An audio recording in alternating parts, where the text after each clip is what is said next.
Fire!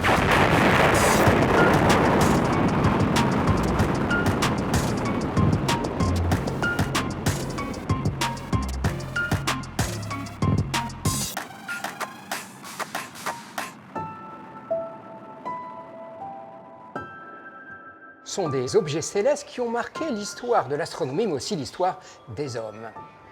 Ils ont été associés à des événements heureux ou malheureux, naissance ou mort d'un roi, ou bien bataille perdue ou gagnée.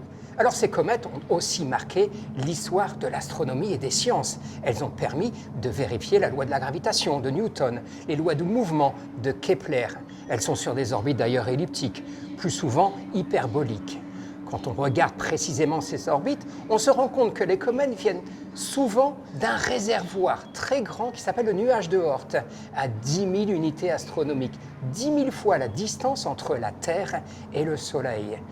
C'est un nuage sphérique d'où de temps en temps, une comète semble se décrocher et fonce à toute allure vers le Soleil et elle repart. Lorsqu'elle s'approche du Soleil, elle se sublime et crée une chevelure, une queue de poussière et de plasma, sans lesquels on ne verrait pas le noyau. Finalement, un petit corps de quelques kilomètres à 10 kilomètres, une énorme boule de neige sale, très poreuse de poussière et de glace.